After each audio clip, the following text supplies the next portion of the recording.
সম্প্রতি বাংলাদেশের অন্তর্বর্তীকালীন সরকার প্রধান ডক্টর মোহাম্মদ ইউনূস সম্পর্কে ইসরায়েলকে ফিলিস্তিনে যুদ্ধ পরিচালনা করার জন্য ১০০ কোটি টাকা সহায়তা দেওয়া ইউনূস আজকে বাংলাদেশের সরকার প্রধান এমন একটি দাবি সামাজিক যোগাযোগ মাধ্যমে প্রচার করা হয়েছে।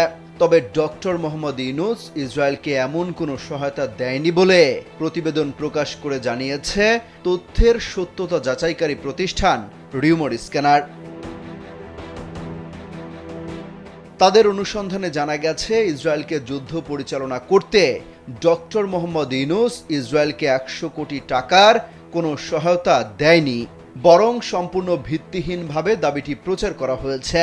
এছাড়া ইসরায়েলের পররাষ্ট্র মন্ত্রণালয় এবং ইউনূস সেন্টার বিষয়টি মিথ্যা বলে জানিয়েছে। State University of Bangladesh. Admission going on. Please confirm your seat for Spring 2025.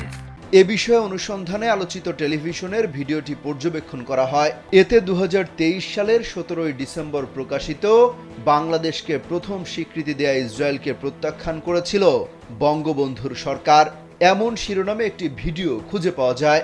ওই ভিডিওর সঙ্গে আলোচিত ভিডিওটির মিল রয়েছে। ভিডিওটি পর্যবেক্ষণ করে দেখা যায় এতে ইসরায়েলের বাংলাদেশকে স্বীকৃতি প্রদান ও তৎকালীন বাংলাদেশ সরকারের পদক্ষেপ এবং ফিলিস্তিন ইসরায়েল প্রসঙ্গে বাংলাদেশের অবস্থান সম্পর্কে তথ্য দেওয়া হয়েছে।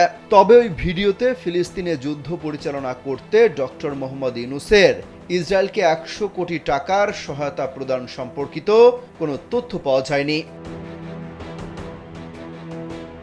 এই প্রসঙ্গে রিউমার স্ক্যানার ইসরায়েলের পররাষ্ট্র মন্ত্রণালয়ের মুখপাত্র লায়র হাইয়াতের সঙ্গে সরাসরি যোগাযোগ করে।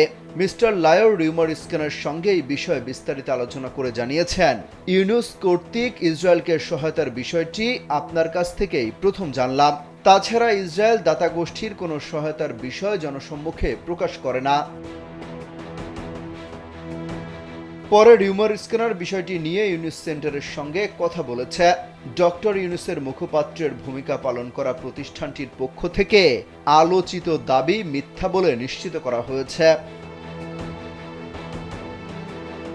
অমিত হাসান রবিন, কালবেলা।